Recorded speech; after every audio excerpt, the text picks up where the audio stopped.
Hello all of you beautiful people, Jules here for WhatCulture.com, and I am very excited today because I get to talk to you about a new game that I've just been playing for so much, and finally I get to talk about it. The Tony Hawk's Pro Skater 1 and 2 Remaster, and it is fantastic. We could just end the review right here. But I will break it down to a bit more for you right now because I, along with many other fans of this franchise, have had the dirty done to us with Tony Hawk's Pro Skater 5 and Ride being absolute, utter, hot garbage. So this is definitely the kickflip up the arse that the franchise needed. I'll explain.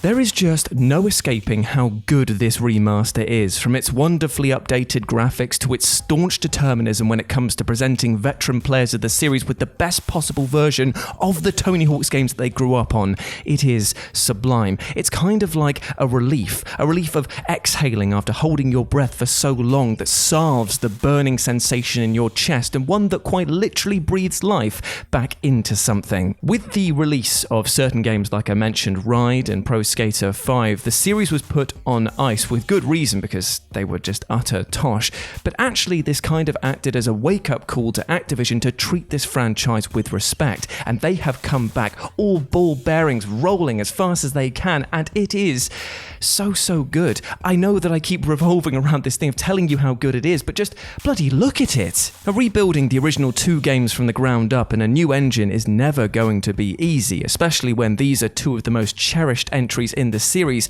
but here the team has done an outstanding job, tweaking some issues of the past like an inconsistent frame rate, all the while delivering an experience that feels so natural that all of your muscle memory trick lines will work, and work bloody well. In fact, they might even work better because the revert from Tony Hawk's Pro Skater 3 and the manual from Tony Hawk's Pro Skater 2 are in both titles, which means that you can hit Tony Hawk's Pro Skater 1 with a brand new arsenal, and in fact that breathes whole new life into these levels, because now you're just looking at everything going, well, I can trick off that into this, I can combo off that into that, where you couldn't do that before. It's very exciting to be able to play these old levels and have a completely new experience each and every time with them. Now, it's worth stating that there have been some adjustments to the level layout that have been made, but I've yet to find a line ruined or obstacle out of place that has hampered my enjoyment. This is a remaster after all, so quality of life adjustments like this are to be expected. It's just, they've been done so well. And speaking of life, you'll be spending the rest of yours likely trying to complete the quite frankly ludicrous amounts of content on offer.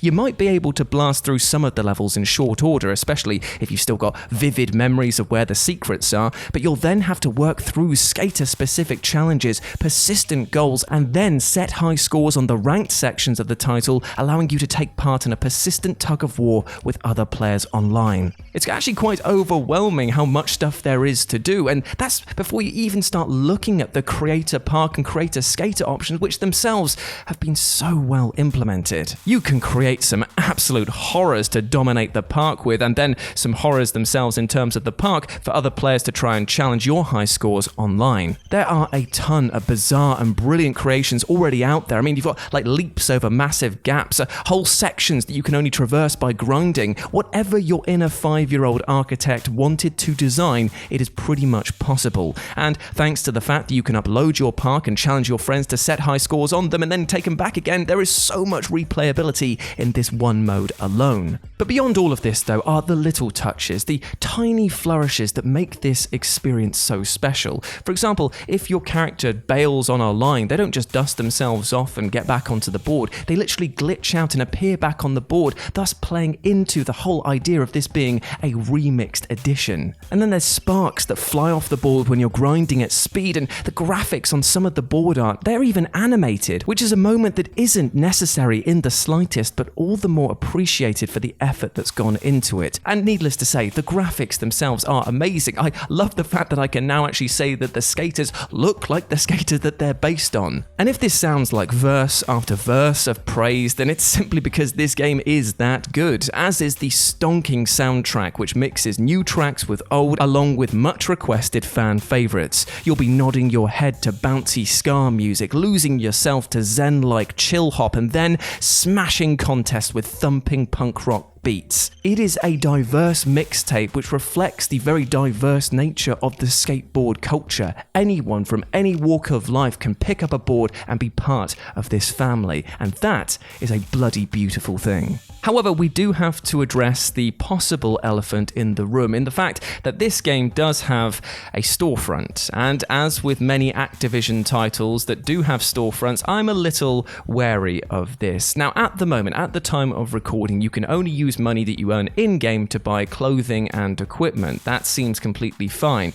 However, I'm just putting a sort of addendum onto this review in the fact that Activision and their microtransaction practices haven't exactly been above board. Obviously, we had CTR's remake and we had World War II, the Call of Duty game, that had microtransactions added in post-launch. Now, that changed how the games felt and indeed how they played, and it did affect, obviously, the relationship between the reviewer and the publisher because the reviews for the game obviously weren't the same once that change had come into effect.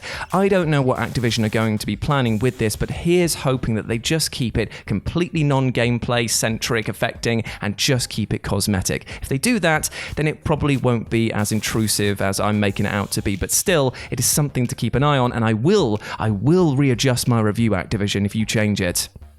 But I would be a fool to say that I didn't enjoy every single second that I had with this game. I've been completely taken by this. I know that it's just literally me just expunging a ton of praise onto this game, but it really is deserved. It feels exactly how I remember it. It feels better in some places thanks to the additional tricks. The levels are so familiar, and I found myself just cruising through them at speed. It's a beautiful hit of nostalgia, one that I've not found replicated in many other remasters or remakes recently, and I'm so glad that they have done this games, I should say, justice.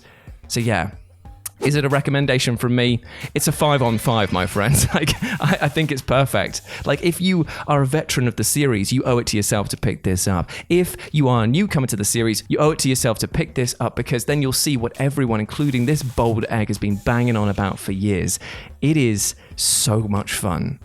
So yeah, that's my review of the Tony Hawk's 1 and 2 remaster, and I think it's bloody great. But those are just my thoughts on it. Let me know what you thought about it down in the comment section below. Are you going to be picking this up? Do you have a devious idea for a level in mind that you're going to absolutely use to obliterate your friends with? And are you looking forward to playing online with people in the first place? I mean, that's another feature that I haven't really mentioned, but it's still bloody fantastic. No connection issues, no issues whatsoever there. So yeah, those are my thoughts on it. Hope that you enjoyed this. Treat yourself well, my friend. Have a great weekend, whatever you're getting up to. I'll speak to you soon. Go follow me on RetroJ with a 0 over on Twitter, or Live and Let's Dice, personal board game channel, stream every Wednesday and Sunday. Big love to you, you massive ledge. Now get to grinding, friend. Peace.